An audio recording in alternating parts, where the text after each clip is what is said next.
Assalamualaikum warahmatullahi wabarakatuh.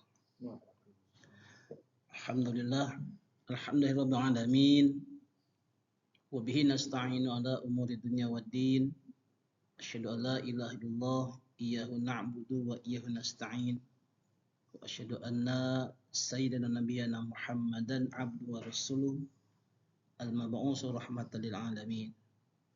Allahumma shalli ala nuril anwar wa sirril asrar wa tiryakil aghyar miftahil babil yasar sayyidina maulana Muhammadin al-mukhtar wa alihi al-athhar wa ashabil akhyar adadani amilahi wa ibdalihi. Subhanaka la ilma lana illa ma 'allamtana innaka antal alimul hakim. Rabbana iftah bainana wa baina qaumina bil haqqi wa anta khairul fatihin. Ilahi anta maqsudi wa laka matlubi antini mahabbataka ma'rifatak. Hadirin kaum muslimin wal muslimat rahimakumullah dimanapun Anda berada. Alhamdulillah pada malam hari ini kita kembali berjumpa bertatap muka melalui media sosial. Semoga tatap muka kita senantiasa ada dalam curahan rahmat Allah Subhanahu wa taala. Amin wa alamin. Pada kesempatan malam hari ini tema yang kita bawakan adalah taubatan nasuha. Ya, apa sih pengertian taubat nasuha? Taubat yang semurni-murninya, sebenar-benarnya. Setiap diri manusia, termasuk saya, adalah tempat salah dan lupa. Sebagaimana sabda Muhammad SAW, al-insanu mahwa khata wan nisyan. Manusia itu tempatnya salah dan lupa. Tapi kalau manusia selalu salah, ya bukan manusia, salah mulu. Itu setan. Kerjanya nyalain orang, menyesatkan orang. Ya, setan kalau salah mulu. Cuman setan berwujud manusia. Lebih bahaya ketimbang setan itu sendiri. Nah. Kemudian kalau manusia selupa terus, berarti juga bukan manusia. Itu hewan, binatang. Binatang nggak peduli, nggak ingat itu emaknya, itu anaknya, main embat aja kawinin tiap hari. Nah, kerjanya itu tuh binatang tuh, makan kenyang kawin, makan kenyang kawin, nggak peduli tuh mau anaknya, mau emaknya. Nah, yang penting syahwatnya, nafsunya tersalurkan. Bukan seperti itu. Lalu taubatnya bagaimana? Nah, taubat berasal dari kata taba yatubu taubatan, yang berarti kembali atau berbalik kepada Allah Subhanahu wa taala. Yang tadinya ingkar kepada Allah, yang tadi maksiat kepada Allah, dan taubat kembali kepada Allah untuk menjalankan perintah-perintah Allah dan meninggalkan larangan-larangan Allah Subhanahu wa taala. Dan taubat juga bukan salah satu faktor utama makam seorang salik para pejalan menuju Allah. Dalam dunia tasawuf, taubat ini menempati ranking pertama, tahap awal, bidayah, permulaan buat para penempuh jalan sufi. Nggak mungkin orang itu bisa ma'rifat pada Allah kalau tanpa taubat dulu, membersihkan hatinya. Nggak akan bisa mungkin orang itu bisa kenal kepada Allah, musyahadah kepada Allah, merasa menyaksikan Allah atau disaksikan oleh Allah kalau tanpa pembersihan kolbu jiwanya dari dosa-dosa dan noda-noda.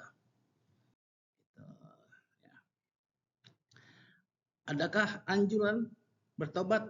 Banyak sekali ayat-ayat, hadis-hadis yang menunjukkan kita untuk tobat pada Allah. Di antaranya surat At-Tahrim ayat 8. A'udzubillahi minasyaitonirrajim. Bismillahirrahmanirrahim. Ya ayyuhalladzina amanu tubu ilallahi taubatan nasuha. Asa rabbukum an yukaffira ankum sayyiatikum wa yudkhilakum jannat ويدخلكم جنات تجري من تحتها الأنهار يوم لا يخزي الله النبي والذين آمنوا معه نورهم يسعى بين أيديهم وبأيمانهم يقولون ربنا أتمم لنا نورنا واغفر لنا إنك على كل شيء قدير. Kurang lebih artinya seperti ini. Wahai orang-orang beriman, bertobatlah kalian pada Allah dengan taubat yang semurni-murninya, yang sebenar-benarnya. Semoga atau mudah-mudahan Tuhanmu, yakni Allah, akan menghapus kesalahan-kesalahanmu dan memasukkan dirimu ke dalam surga yang mengalir di bawahnya sungai-sungai. Pada hari ketika Allah hendak menghinakan Nabi dan orang-orang yang beriman bersamanya. Ya, cahaya mereka memancar di hadapan dan di sebelah kanannya. Mereka berkata, ya Tuhan kami, sempurnakanlah untuk kami cahaya kami dan ampunilah kami. Innaka ala kulli syai'in qadir. Sungguh Engkau ya Allah Maha Kuasa atas segala sesuatu.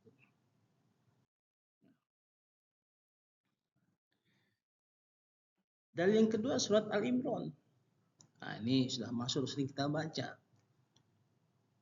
Sari'u ila maghfiratin min rabbikum wa jannatin 'arduha as-samawati wal ardh u'iddat lil muttaqin.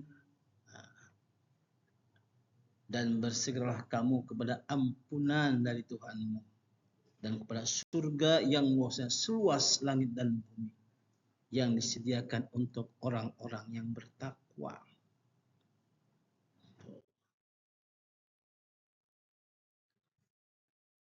Bagaimana kalau umpamanya ada orang yang merasa terlalu besar dosanya, terlalu banyak maksiatnya, bahkan dari mulai akil balik sampai dia menjelang mau matinya atau tuanya sadar.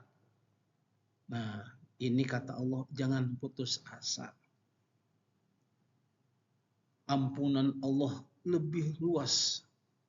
Rahmat Allah itu lebih luas berupa ampunan ketimbang murka Allah. Yang penting terus kita berharap pada Allah untuk menuju ampunan Allah. Di antaranya surat Az-Zumar nih, Allah berfirman, ya.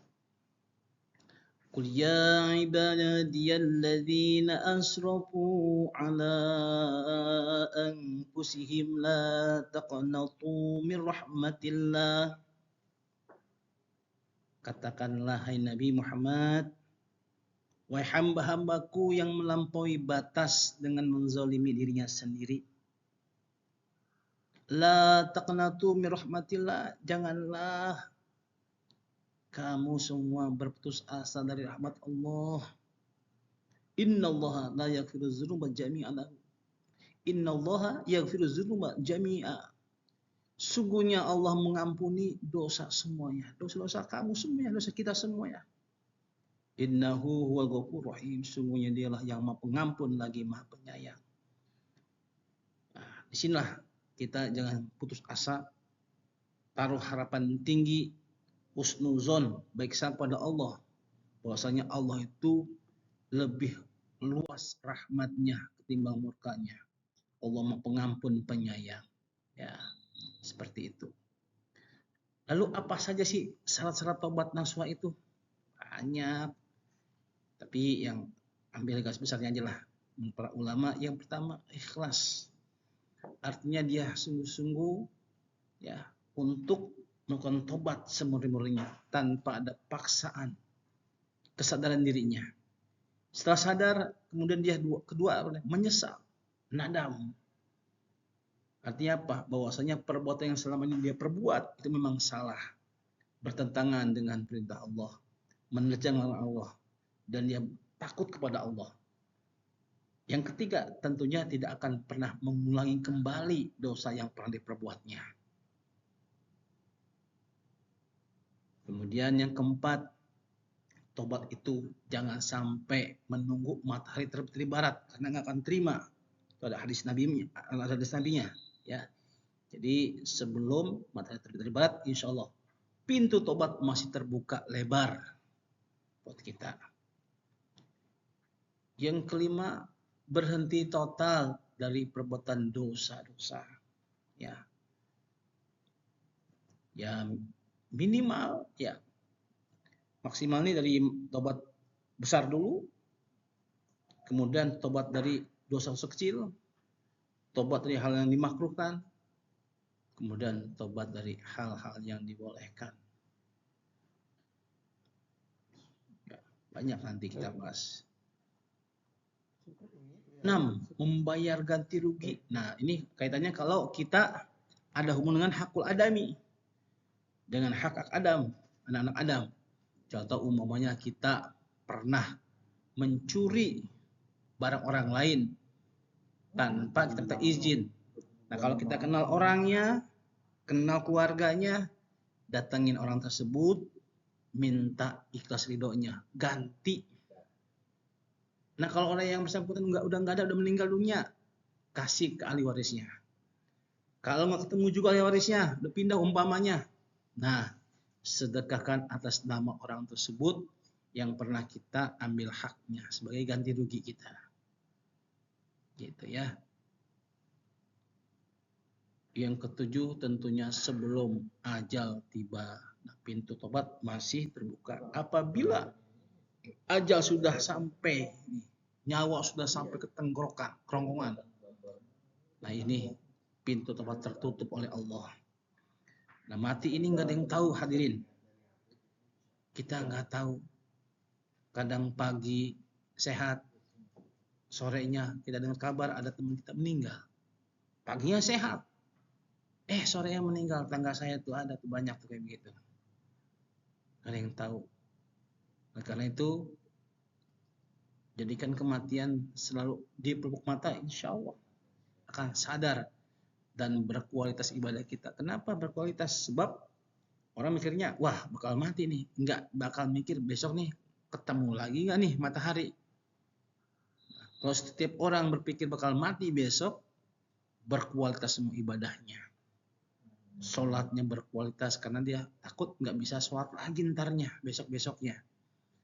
Hari ini maghrib nih umpamanya nih, dia berpikir nggak sampai isya nih, makanya maghrib akan berkualitas, khusyuk. Sholat isyanya khusyuk. Kenapa? Dia berpikir nggak akan sampai dengan waktu subuh. Nah, seperti itu. Terus kemudian tentunya dengan diiringi zikir dan istighfar sepanjang saat, sepanjang waktu. Ada zikir yang disebut setiap sholat fardu ataupun sholat sunnah. Ada zikir juga yang diingat di qalbu di semua keadaan kita, di waktu apapun, aktivitas kita di jalan, tempat tidur, di pasar, di kantor, itu bisa kita ingat di qalbu kita. Hadirin para pemirsa dimanapun Anda berada yang dirahmati Allah. Kemudian seperti bagaimana? Nah, ini ada sebuah nasihat Ibrahim bin Adam. Ini seorang wali Allah, dulunya seorang raja, ya, memberikan nasihat kepada seorang pemuda yang suka dengan maksiat. Nah, ini diceritakan dari Ibnu Qudamah bahwasanya ada seorang pemuda datang menceritakan permasalahannya kepada Syekh Ibrahim bin Adam. Wahai Syekh, aku sudah terjerumus ke dalam dosa dan maksiat. Berikanlah kepadaku nasihat agar aku dapat meninggalkannya, wahai Syekh. Nah, maka Ibrahim bin Adam pun berkata kepada pemuda tersebut, hai pemuda, jika engkau mampu melaksanakan 5 hal ini, melakukan perbuatan 5 hal ini, maka engkau tidak dilarang untuk berbuat maksiat. Dianjurkan oleh Ibrahim bin Adam, kan luar biasa ini. Hadirin para pemirsa di mana Anda berada yang dicintai Allah, yang dirahmati Allah. Kemudian Ibrahim berkata kepada anak muda tersebut. Ya, yang pertama, fa iza arata an ta'siyallaha azza wa jalla fataqulu rizqihi. Apabila engkau ingin bermaksiat kepada Allah azza wa jalla, maka janganlah engkau makan dari rizkinya. Masya Allah. Tentu buat orang yang punya nurani nggak akan pernah mungkin bisa. Kenapa demikian? Semua alam semesta yang Allah ciptakan ini rizki dari Allah. Bukan hanya makanan saja, bukan hanya uang saja. Napas, bisa napas, oksigen yang tercipta buat manusia itu rizki yang besar dari Allah. Bisa kita ingat dulu gak? Peristiwa COVID-19, berapa juta manusia yang tewas mati, butuhkan oksigen napas, berapa miliar manusia harus mengeluarkan uang hanya napas untuk oksigen, kita gratis. Nah, yang kedua, kata Syekh Ibnu Adam, wahai pemuda, wa iza arata an tasihi fala taskunu syai'an min biladihi. Apabila engkau ingin bermaksiat kepada Allah, maka janganlah engkau tinggal di salah satu daripada negeri-negerinya Allah. Dari Sabang sampai Merauke, ya, seluruh penjuru dunia itu miliknya Allah. Malulah kalau kita masih maksiat kepada Allah, kalau kita masih tinggal di negara buminya Allah. Ya. Yang ketiga, wa iza arata an tasyihi wa anta ta'lamu rizquhu wa fi biladihi falyatlub mawdi'an la yaraka fihi mubarazan lahu fa'asahu fihi. Apabila engkau ingin bermaksiat kepada Allah, sementara engkau tahu, kamu tuh tahu bahwa rezeki itu dari Allah dan bertempat tinggal di negeri-negerinya Allah, maka carilah tempat lain yang hanya engkau dan tidak dapat terlihat. Silakan maksiat di sana, terang-terangan silakan di tempat itu, kata Syekh Ibnu Adam. Si pemuda ini makin menangis menunduk wajahnya. Wah, mau di mana kita? Keluar dari bumi, ke Mars gitu, maksiat sana nggak bakal bisa, punya Allah juga. Yang keempat, wa idza ja'uka malakul mauti liyaqbida ruhaka faqul lahu ya malakal maut akhirni hatta atuba taubatan nasuha wa a'malallahu amalan shaliha.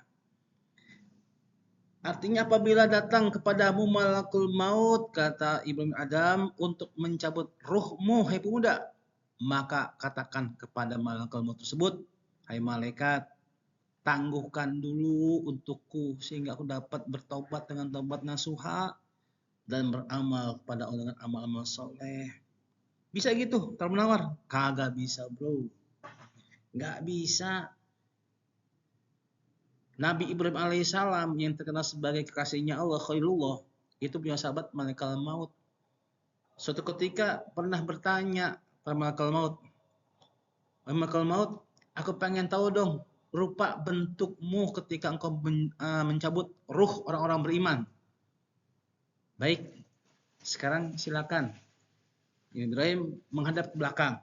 Ibrahim belakang nih, hadap begini. Sekarang balik.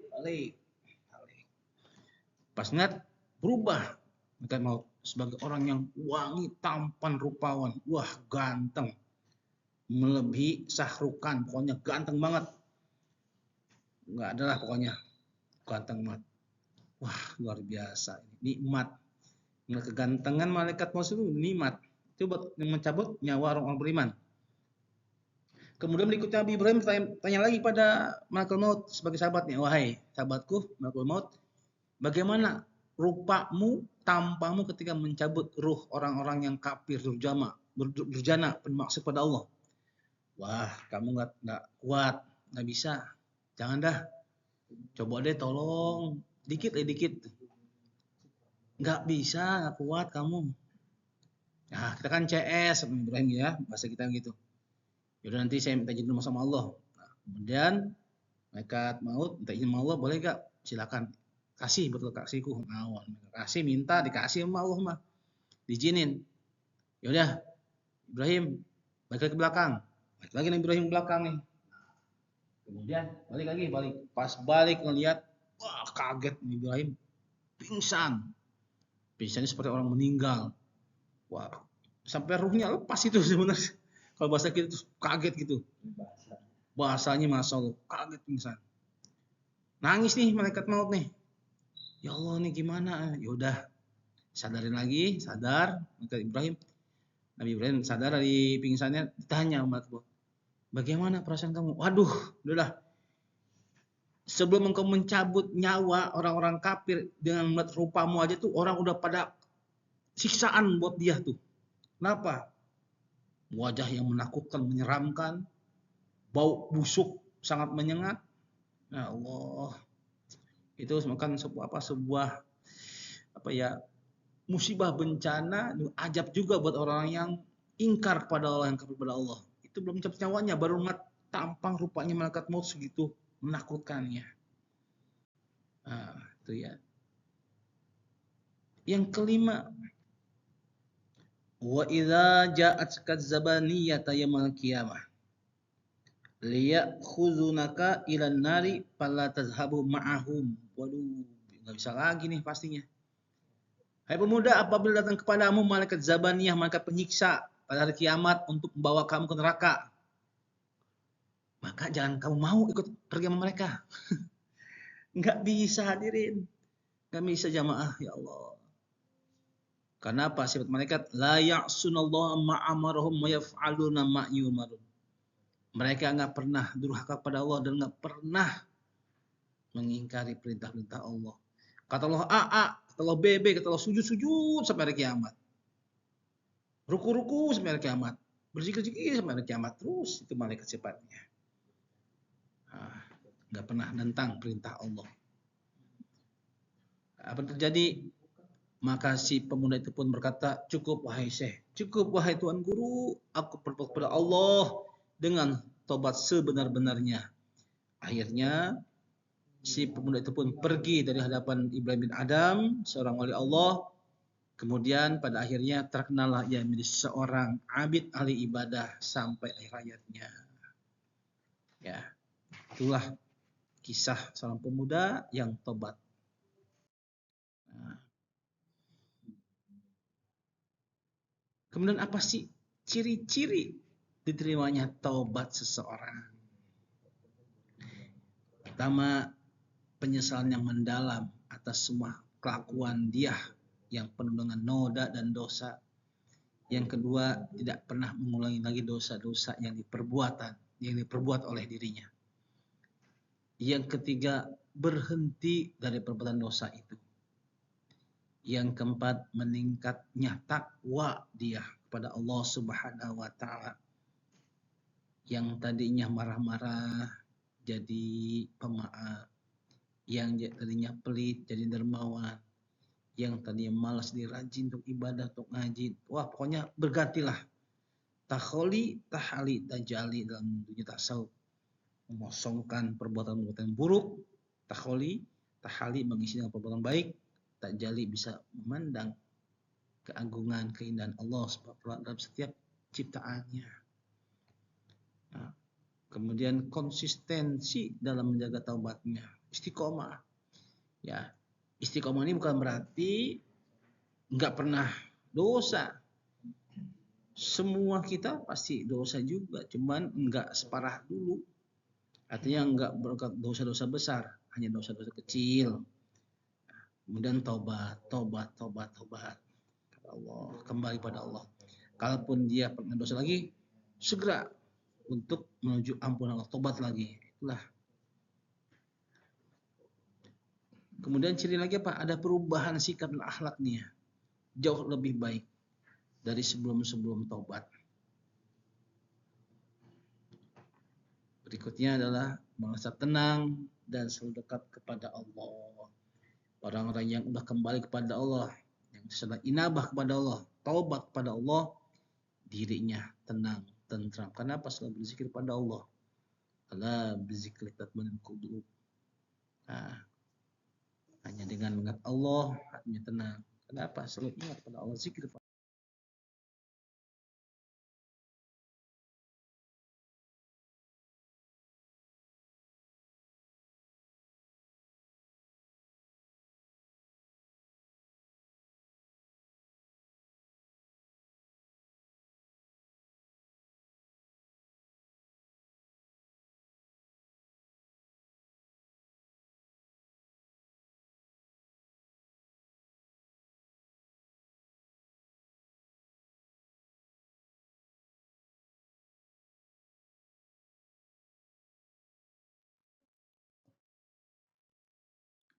Kesimpulan dan penutup. Salah satu hal yang sunnah untuk diserikan adalah taubat kepada Allah Subhanahu wa taala. Ya. Jadi ada 5 hal kata Nabi yang harus disegerakan buru-buru. Di antaranya pertama adalah taubat. Yang kedua, nikahi anak perawan kalau udah ketemu jodohnya. Yang ketiga, menjamu tamu. Yang keempat, mengubur jenazah. Tuh. Yang kelima, apa ya? Bayar utang. Tuh harus buru-buru, sunnah. Nah itu juga tuh. Iya, jadi kalau ada duit buru-buru tuh bayar utang tuh. Nah, itu sunnah. Menunda utang, kemudian kalau ada duitnya berarti itu dosa. Berikutnya, tidak ada satupun manusia yang nggak berdosa kecuali para nabi dan rasul. Maksum, ya, terpelihara dari dosa dan noda. Banyak para wali-wali Allah itu memperoleh makom derajat yang tinggi disebabkan oleh taubat mereka yang tulus dan sempurna. Banyak para wali Allah. Di antaranya apa? Ya, Fudail bin Iyad, dulunya seorang perampok. Kemudian Malik bin Dinar, seorang pemabuk. Utbah bin Gulam, seorang pemuda yang juga pemabuk. Maksiat segala macam. Wah, banyak ya. Habib Al-Jami, dulunya seorang rentenir, lintas darat. Tobat jadi wali semuanya. Innallaha yuhibbut tawwabin wa yuhibbul mutatahhirin. Sesungguhnya Allah mencintai orang-orang yang bertobat dan mencintai orang-orang yang menyucikan dirinya. Ini saja yang dapat kita kaji pada kesempatan malam hari ini. Kurang maaf, Assalamualaikum warahmatullahi wabarakatuh.